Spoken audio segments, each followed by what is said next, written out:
Hello guys, good day guys. So, nagbabalik na naman po ako guys para mag-share na naman po sa inyo. So, ang pag-uusapan natin ngayon guys is about sa ating magnetic contactor. Although na-discuss ko na to before doon sa aking previous video. So, pero ang gagawin natin ngayon guys is dito tayo magpo-focus sa magnetic contactor. Okay? Dito sa ating holding coil.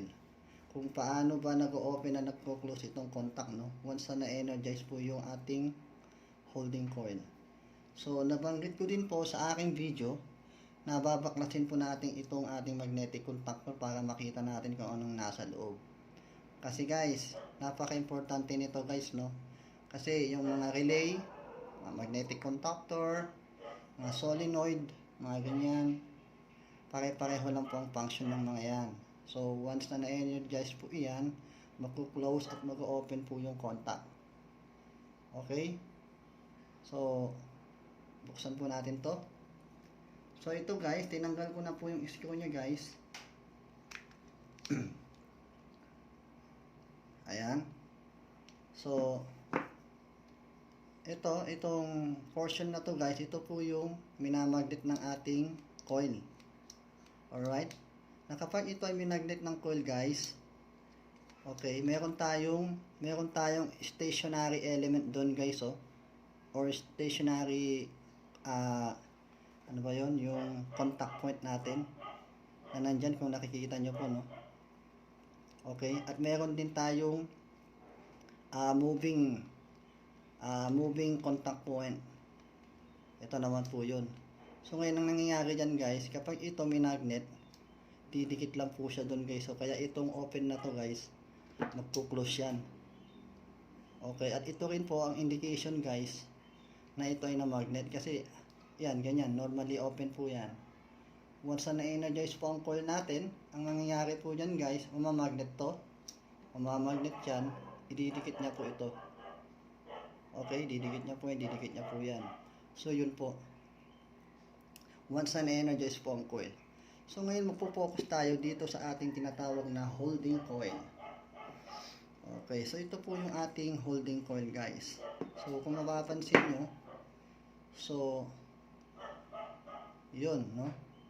So conductors na nakapalibot dito sa ating itong plastic na ito, no? Ayan.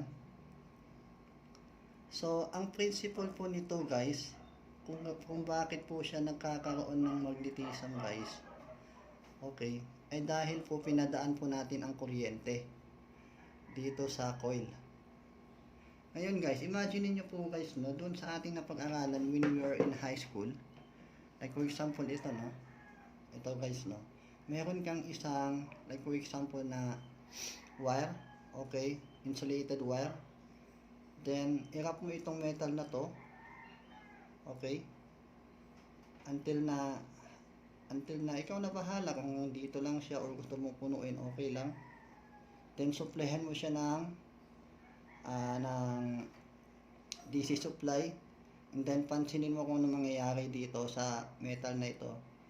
And then, itong metal na ito, magiging magnet. Okay? Kasi, according to electromagnetism guys, once you let the current to flow, okay, through the conductor or through the coil, that conductor or that metal, okay, will become a magnet. Yun po ang sinasabi ng electromagnetism. Alright? So, meron din pong kinalaman dyan ang tinatawag nating electromagnetic induction. So, yun po yung nanggaling kay Michael Faraday, no? So, ngayon, wag na po tayong lumayo dun sa ating topic guys. So, yun nga po. So, ito guys, kapag na-energize po ito guys, magkakaroon po siya ng AC supply, ng AC power. Okay? So, pag nagkaroon po siya ng AC power, magkakaroon po yan ng kuryente. nadadali dito sa ating conductor. Bakit siya magkakaroon ng kuryente? Kasi meron tayong load. Ano ba yung load natin? Yung coil. Okay? So, ang ibig ko pong sabihin guys, if you're going to measure the resistance, okay, of this terminal, meron kang mababasa dyan, magkakaroon ng reading. At yung reading na yun yung load natin, which is in terms of resistance. Okay, which is in terms of ohms. Alright? So, ngayon, baka magtaka kayo guys, kung titignan ko ito, kung susuriin ko mabuti ito guys, no? So, conductor siya, na pinalibot ko lang dito sa plastic na ito. Obviously, kung titignan natin, shorted siya, di ba? Shorted siya. Okay, so, ang ibig sabihin po ng shorted guys, pag sinabi nating short circuit, okay, ang resistance lamang po niyan ay nag-range lang po yan sa 0.01 to 0.09, mga ganyan. Pero meron ding tendency na yung 0.05 or 0.06 ay nagiging resistance pa rin ng ating coil, kasi nga ang gustong mangyari ng manufacturer is para mapalaki ang kuryente. Pero in that sense, kahit na malaki ang kuryente natin, ang ginagawa nila guys, para hindi masunog yung wire, pinapakapalan nila yung conductor, yung diameter ng conductor natin. So like for example, instead of using, example lang naman to guys, no? Number 14 AWG, okay, gagamitan nila ng number 12 or number 10, parang ganun. So yun nga, dito sa short circuit current guys, pag sinabi kasi nating short circuit guys, wala siyang load eh.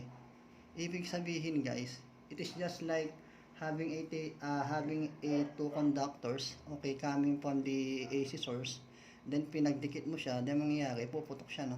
Puk! Gaganon siya. Ganon. Okay?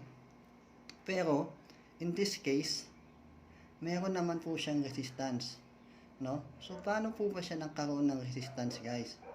No? Ganung alam naman natin na ito ay simpleng wire lang. 'Di ba? So, ganito po ang nangyari diyan, guys. So, doon sa napag-aralan natin, guys, no? Nung high school pa rin tayo or nung college tayo, guys. Kapag mayroon kang isang conductor, okay?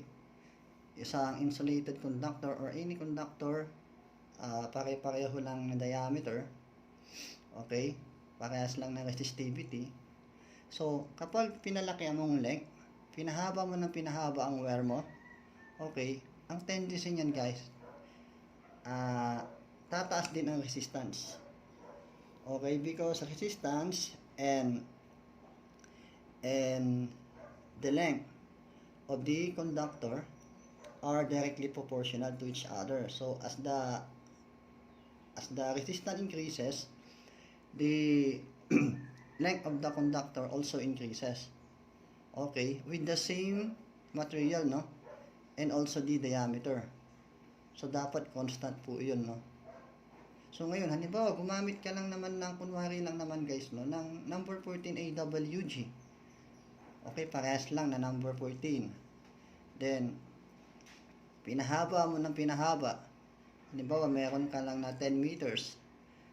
Okay? Yung resistance doon sa 10 meters mo, with the same materials doon sa resistance, meron kang resistance dito sa 10 meters, okay, compared doon sa resistance ng 20 meters with the same material and the diameter, mas malaki ang resistance ng 20 meters. Okay? Kasi nga, yan nga po yung sinasabi natin na resistance is equal to the resistivity times the length over the area. So, yun po yun, no? So, considering na yung ating resistivity and the area are constant. Yun. So, may kinalaman po yan dito, guys. Kasi, ito guys, ang ginawa po nila dito guys, no, dinamihan po nila yung number of turns. Yan. Hindi naman sa dinamihan guys, no. Yung tama lang po na number of turns. para magkaroon lang po siya ng load at yung number of turns na yon ay enough para doon sa kuryente na dadaloy, para yung kuryente na dumaloy dyan ay hindi masunog yung ating conductor. So, ibig sabihin, dapat yung dadaloy dito na kuryente, okay, ay hindi lumagpas doon sa capacity ng conductor natin. At kinokontrol yan ng ating manufacturer. No, kinokontrol yan kasi by measuring the current na dumadaloy dito. Okay, so pag nalaman nila na ganito or so whatsoever, then yun, dadagdagan nila ng number of turns. So depende po sa kanila yan guys, no, kung ano man po yung kanilang design. So but anyway, ang sinasabi ko lang po guys, so yun nga po, so kapag mineasure mo ito ng iyong ohmmeter, so hindi ka makakakuha dito ng resistance which is nearest to 0, or sabihin natin na 0.1, 0.01, 0.02 or 0.05, which is almost shorted, no? Hindi. Kasi kung titignan mo ito guys, no, itong wire na ito guys na nandito na nakarap dito guys ay masyadong manipis yan guys. Kaya kapag nagkaroon ka dito ng resistance reading na malapit sa 0, okay, or masasabi nating short circuit, susunugin niya yung wire. Okay, kaya yung mga ganitong coil natin guys, dapat merong resistance. Okay, para pag nagkaroon ng resistance, okay, bababa ang kuryente. Kasi ang resistance naman tsaka kuryente, ang relationship ng dalawang yan ay kapag tumaas ang kuryente, bababa ang resistance. Pag tumaas ang resistance, bababa ang kuryente. Kaya pinapataas din ang resistance dito para bumaba ang kuryente. Okay? Na kung saan, enough na yung kuryente na yun na dumali dito para hindi masunog yung ating conductor. Okay? So, yun po ang principle ng ating electromagnetism. So, pinadaan mo ang kuryente. Okay? Pag pinadaan mo ang kuryente, guys, magkikreate yan ng magnetic field. Okay? Which is perpendicular to the direction of the current. So, ganito pang ibig kong sabihin. So, ito guys, no? Sinuplayan mo dito yan, tapos dito. Kunwari lang guys, no? Ayan. So, pag dumalo dyan yung kuryente guys, ang magnetic field dyan guys, nakasurround dyan guys. Yan, nakaganyan lang yan guys. Yung ating magnetic field. Nakaganyan yan. Nakaganyan. So, ngayon guys, itong coil natin guys, kaya ganito ang ginawa nila, no? Para magkaroon ng magnetic field, ng mas maraming magnetic field. Kasi kung titignan mo, nakaganon siya, andun yung, sabi ko nga sa inyo, di ba, perpendicular doon sa direction ng kuryente. Ayan, palibot lang yan, hanggang sa gumanon ulit siya. So, ibig sabihin, maraming magnetic field ang magkikreate ng coil. Kaya ganito ang design ng ating coil. Alright? Kaya pag marami ang magnetic field ng ating coil, so magiging mataas ang kanyang magnetism. Okay? So, ganun lang po kasimple ang ating electromagnetism. So, ang tawag dito guys, so kapag naging magnet na ito, ang tawag dito electromagnet. Okay, so ganito po lahat ang principle ng lahat ng coil. Once na energize, magiging magnet ito. Once na naging magnet ito, i-attract niya yun, imamagnet niya yung isang movable part para dumikit, then i-close niya yung contact. Okay? Pag naka-normally close naman yun, pagkahila nito, i-open niya yung contact. Kaya dun po sa aking previous video, nasabi ko sa inyo na lahat ng normally open contact, once na-energize ang holding coil, ay magko-close. Lahat po ng normally closed contact, once na ang holding coil ay na-energize, mag-open. Pero doon sa ating contactor, wala po tayong normally closed contact. So, normally open contacts lang po lahat. But anyway, so ganun po ang principle niyan guys. Okay. So, ang gagawin natin guys, i-measure natin itong ah ay, nahulog.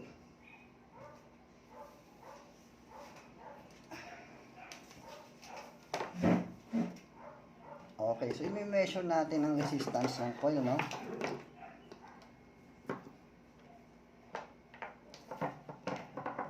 So, para makita natin na hindi short circuit ang ating coil. So, meron at meron pa rin siyang resistance, no? So, ibig sabihin, pag meron kang resistance, meron kang load. Alright?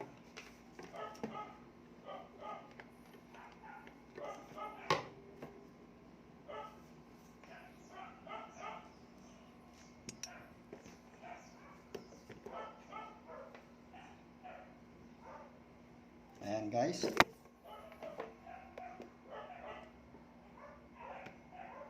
Wait lang ha.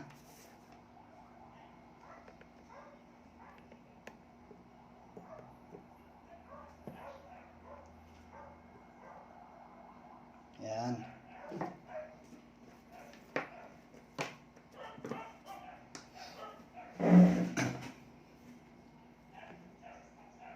Okay.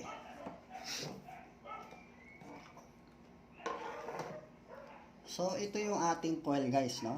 So, ito yung terminal. So, i-measure natin yung resistance niya kung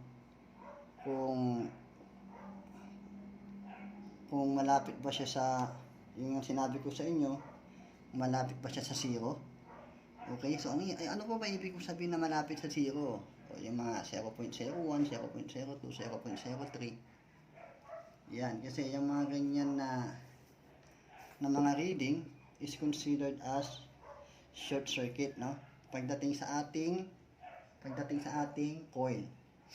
Pagdating sa mga ito, magnetic contactor, mga relay, mga ganyan. Okay, so ilagay natin sa ating ohmmeter. Ayan. Ito guys, no, kung titignan nyo guys, meron kayong 200 dyan guys, no? 200, 2K, 20K. Ayan. So itong 200 guys, ginagamit lang ito guys for continuity, no? For continuity. Okay, kasi kung titignan mo, 200 ohms lang naman yan. So para yan sa ano, kung para malaman mo na ang isang conductor mo ba ay putol or hindi. Okay, so i-try natin yan. So bago yan, i-test natin ito. Ayan. So ito po ang ibig kong sabihin guys, oh. Kapag pinagdikit mo itong dalawa na to guys, of course, pinag-short mo. So yan ang reading, no? 0.01 or 0.1. Okay, 0.1 or 0. Okay, mas accurate kung 0 kasi shorted nga talaga siya. Okay, now, so i-measure natin itong coil natin. Okay, ayan. Ayan. So, kung mapapansin nyo guys, wala siyang reading, no? Actually guys, meron siyang reading guys, kaya lang, mas mataas sa 200 ohms. No, kasi, pagdating sa wire, kapag nagsusukat ka kapag kumukuha ka ng continuity ng wire, okay, so kadalasan ito ang ginagamit natin. Iniisip agad natin na baka may putol sa linya, no? Or ganon. Or baka meron lang nag-loose connection, parang ganon.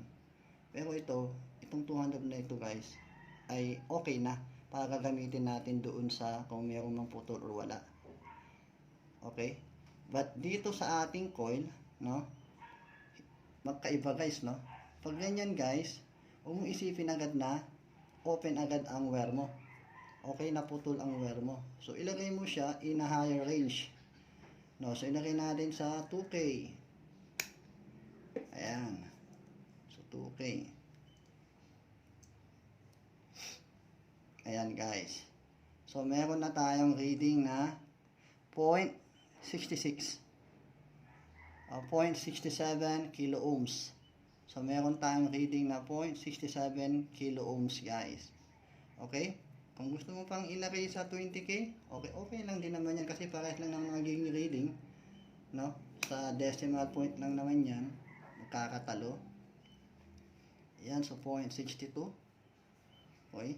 But anyway, manit lang naman ang difference. So, okay lang. So, yun. So, napatunayan nga natin na itong coil na to ay mayroon siyang resistance, no? Which is 0.67 kilo ohms. Okay, now, so gawin natin guys is i-energize natin yung coil, no? Tignan natin kung nagiging magnet ba yung coil natin, no? Okay. So, ito, itabi lang muna natin to. Dito sa pag-energize ng coil guys, ginamitan ko na siya ng circuit breaker ha, para mas madali. Ginamitan ko siya ng circuit breaker, unlike doon sa tinuro ko sa inyo before, nagagamitan ng push button, start and stop push button switch. So ngayon gagamitin ko lang itong circuit breaker guys, no. Pero it is not advisable na itong gagamitin guys, no. So pang mabilisan lang naman to guys. Okay. So i-on ko yung ating switch dito. Ayan, so naka-on na siya guys. Naka-on na, no?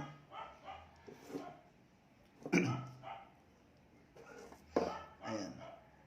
So, ayan. So dito, hindi ko pa ino-on yung circuit breaker natin guys. So meaning to say, hindi pa ito na-energize, no? Hindi pa siya na-energize, kaya hindi pa nakakadali yung ating kuryente. At dahil dyan, hindi pa siya nakakapag-create ng magnetic field. Alright? Once na ito ay na-energize na guys, dadaan ng kuryente, then mag-create siya ng magnetic field. At yung magnetic field na yon ang magiging dahilan na itong metal na to ay i-attract. Okay, so ibig kong sabihin, itong metal na to guys, imamagnet nitong coil na ito. Alright? Ayan. So, yan guys, so wala pa, hindi pa na-energize. So energize na natin yung coil. Ayan. So kung napansin nyo guys, no? Ayan o. So na-energize na yung coil natin, dumaan na yung kuryente, nakapag-generate na siya ng magnetic field. Yan, naging magnet na siya, naging electromagnet na po siya guys. Alright, naging electromagnet. Okay, so patayin ko. Okay, so electromagnet guys kasi ang dahilan ng pagiging magnet niya guys ay electron or current. Kaya tinawag po siyang electromagnet. Okay? Okay, switch ko po ulit. Ayan. Okay? So naging magnet po siya guys. So yun nga po. So ito po yung nagiging dahilan guys kung bakit nagko-close at nag-open yung ating contact. Dahil ito po guys, oh. Ito po guys, minamagnet niya to, no? Minamagnet niya yan. Ito. Minamagnet niya yan. I-close niya. Then ito, pag na-de-energize yun guys, meron tayong spring dito na nakalagay. Hindi ko alam kung nasan na. Pag na-de-energize na yun guys, so, yun nga, may spring, babalik. Babalik yan. Ngayon, pag na-energize ulit, imamagnet niya. Okay, pag na-de-energize, babalik dahil sa spring. Okay? So ito guys, oh. Isa din to guys na indication na ang inyong holding coil ay na-energize kasi lulubog to guys eh. Lulubog yan, ayan, lulubog ko. Yan, kapag na-de-energize, babalik kasi meron tayong spring nga dito. Okay? So maliwanag po ba yun guys? Okay. Ngayon guys, ang gusto ko pong gawin natin guys, ay gusto ko pong i-measure yung kuryente. Yung kuryente na dumadali dito sa ating coil.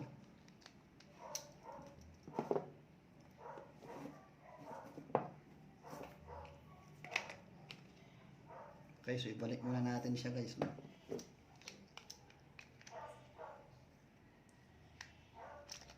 Ito pala guys, no?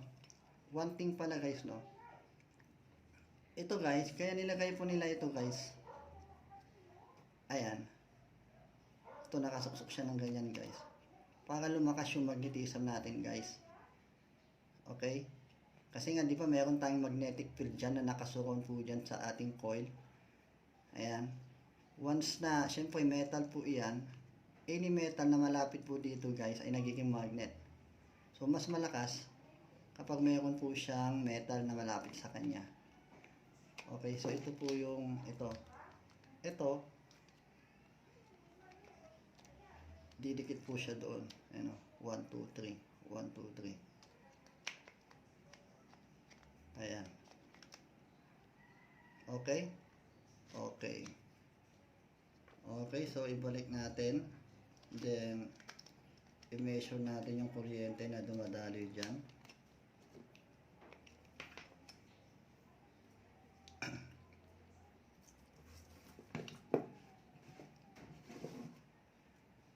Ayan. So, by measuring the current guys, so meron ako ditong ammeter, no? Ito yung ginagamit kong ammeter. Ito yung aking clamp meter. Dito sa aking clamp meter guys, hindi ko na kailangang tanggalin pa yung isang conductor, no, para i-series. So ito, i-clamp ko lang siya guys.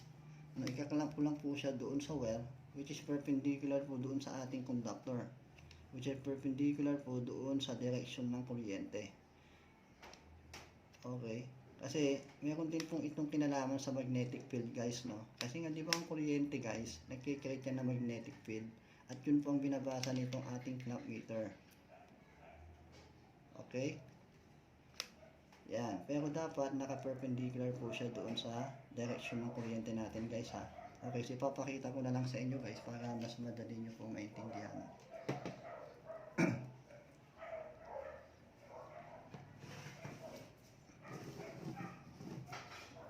So, kahit saan kayo mag-measure dyan guys, kahit dito or kahit dito guys, okay lang, no? As long as ito ay na-energize na. So, meaning to say, magkakaroon lamang po ito ng reading guys kapag nagkaroon ka na ng load, no?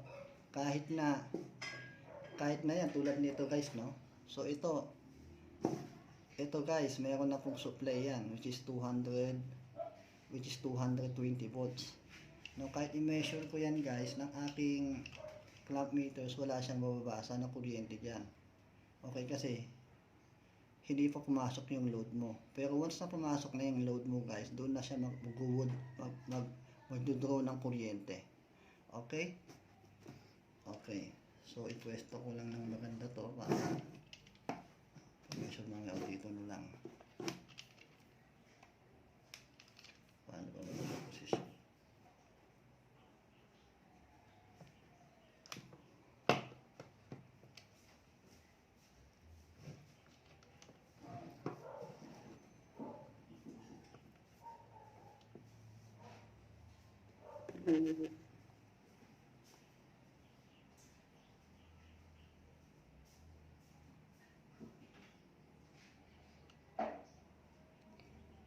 Ayan, so sinet ko siya sa 220 ampere. So sa 2/20 ampere guys. So kasi alam ko naman na ang dinodraw nitong ating coil ay milliampere lang naman, kaya okay lang naman po yung ating setting.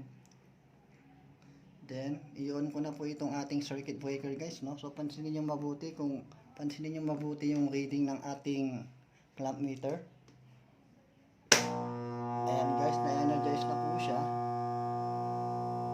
Ayan, so i-position natin mabuti ito. Ayan, no? Ayan, so nag-range siya ng 0.56. 0.56.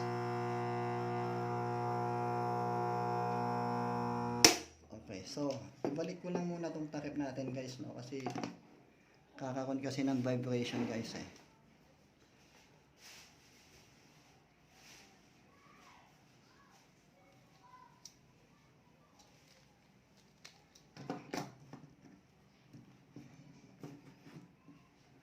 Ayan, so ulitin natin guys.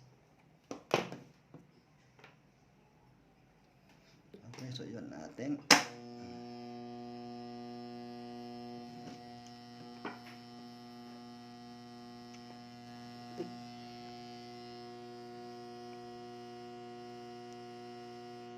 Ayan guys, so kung nakikita nyo guys, meron tayong 0.2.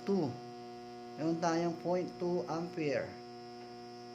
0.18. Yan, so naglalaro siya sa 0.17 to 0.2.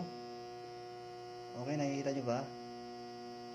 Yan, so dapat itong ating clamp meter guys ay naka perpendicular no sa direction ng ating ano ng direction ng ating kuryente. So 0.17. Okay, so 0.17 guys. 0.2. Ayan, nag-iiba-iba kasi yung ating clamp meter ay hindi nakaposisyon kasi na maayos. Ayan, so 0.17. Okay. Okay, and then gusto ko din gumamit ng aking multi-tester, no? So ang gagawin ko dito guys is i-connect ko in series with the load. So saan ba ako pwedeng magtanggal dito guys? Tanggalin ko muna ito, no? So titignan ko guys kung parehas sila ng reading, no? So dito na lang siguro magtatanggal ng ano guys, ng connection. So bago nyo tanggalin yan guys, you have to make it sure guys na naka-off itong ating circuit breaker, no? But although hindi naman siya naka-on, hindi naman na-energize, so ibig sabihin okay naman, pero you have to make it sure lang naman guys, no? So patayin muna natin doon guys, no? Para sure, no?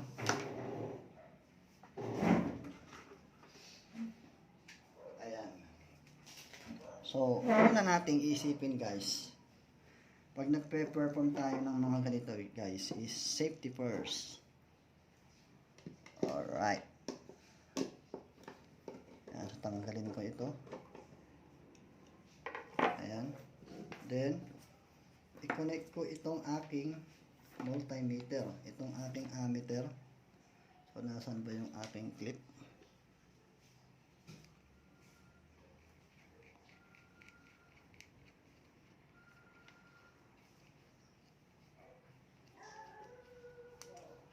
Na naman ito ay pumasok na naman eh.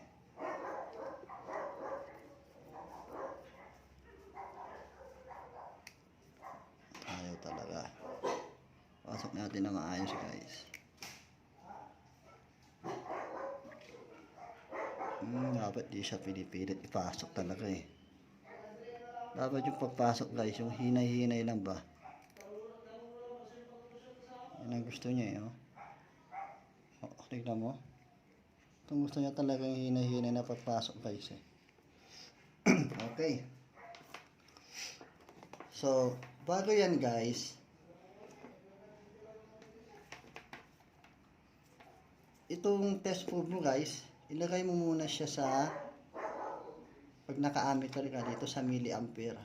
Okay? Or pwede rin sa 20 ampere. But alam mo naman na milliampere naman yun. So, ibig ko pong sabihin guys, less than 1 ampere naman yung mini-measure natin. Kaya ilagay mo lang yan sa milliampere. Okay na. Okay? Then, ito, ilagay mo siya sa setting niya na, ayan. So, nilagay ko siya sa 200 milliampere. Okay? So, 200 milliampere is, ilan ba yun? 0.2 ampere. So okay lang naman kasi yun naman yung nabasa ng ating clamp meter, no? So 0.2 ampere. Then ilagay mo siya sa AC. Sorry kasi iba po kasi itong aking tester, no? So ito ilagay ko siya sa AC, no? AC. Alright. Kita niyo po ba guys?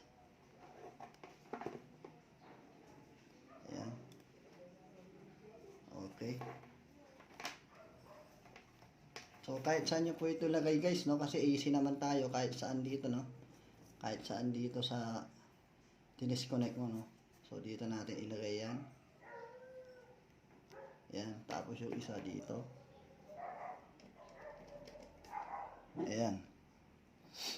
Okay. Then ito gusto ko ding ipakita sa inyo to eh. Babaliktad na tayo eh. Dito na lang siguro. Dito na lang siguro guys. Ito lang sa kalapit na.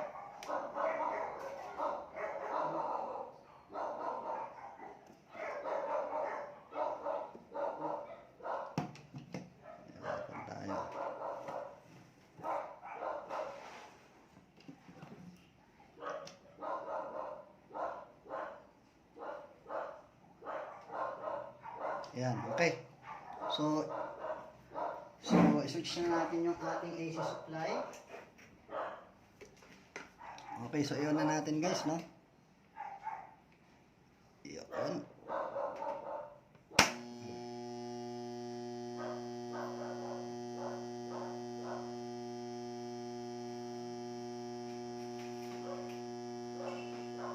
Ayan guys, no?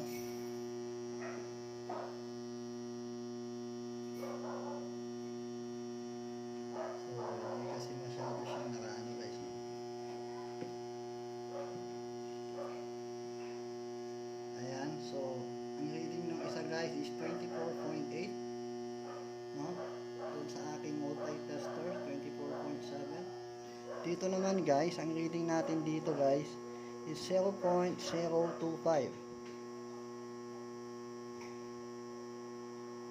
Okay? 0.025. So, ngayon guys, ito kasi nasa ampere kasi ito guys eh. Ito nasa clamp meter natin guys, nasa ampere yan.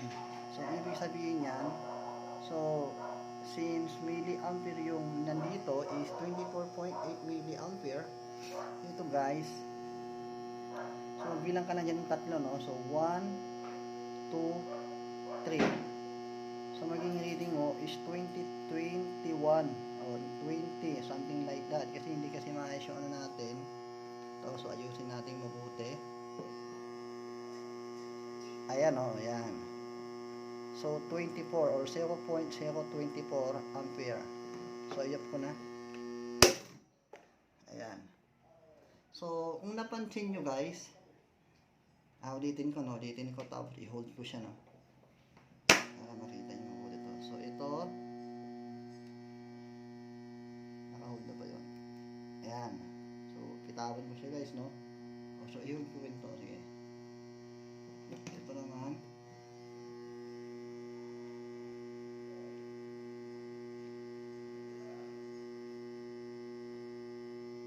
So gusto kong makita nyo guys eh. Yung walang halong daya ba.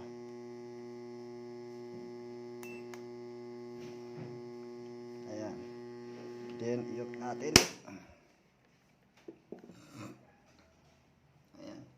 So, ang reading po doon sa aking multi-tester is 24.6. Okay, na naka-range sa 200 milliampere.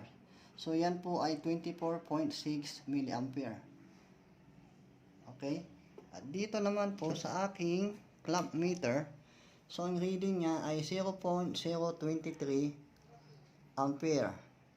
Okay, since ampere po yan, so pag sinabi natin milliampere, okay, milliampere guys. So, magbilang ka lang dito, going to the right, ng tatlo, no? So, 1, 2, 3. So, ngayon, magkakaroon ka ng 23 milliampere.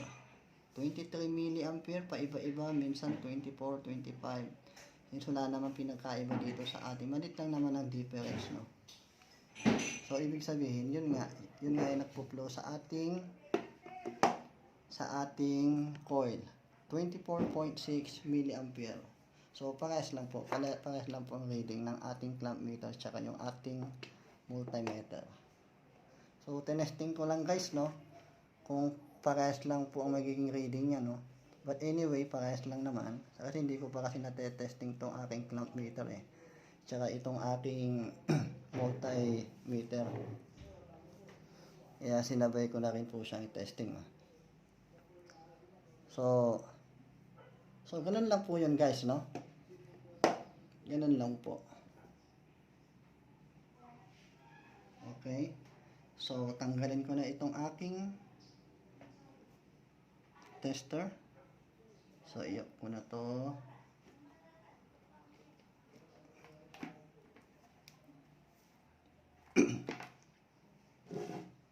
Alright.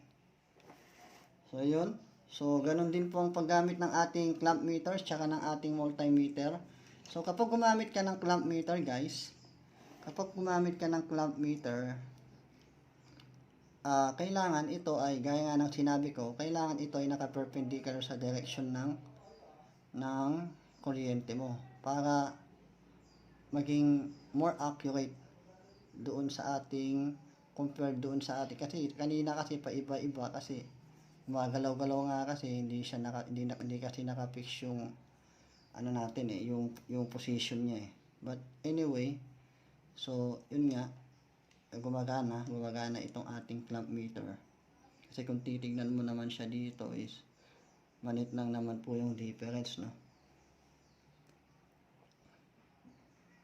So, okay, so ito, bitawan ko na siya. Bitawan ko na rin ito siya, guys. So, ito guys, no? Gusto ko na rin po kayong inform, guys. Bumili kasi ako ng aking, although meron akong mga tester dito, no? Actually, ano yan eh.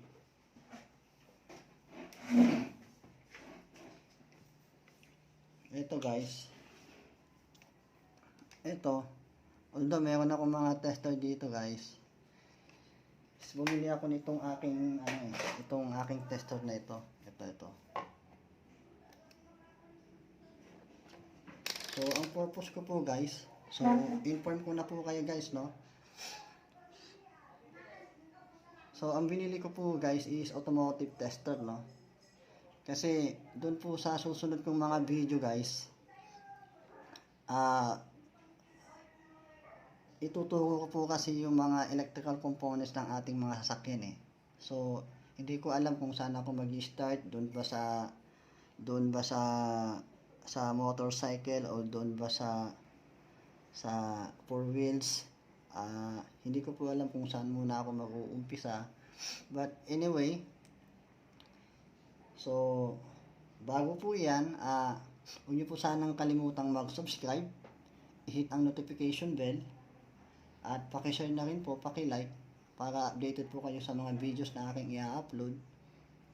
So, sa sunod ko pong video siguro, may kinalaman po sa ating motorcycle, sa electrical components ng ating motorcycle, or kung hindi man po sa electrical components ng motorcycle, ay doon sa pinapaayos ng aking kaibigan na multicab.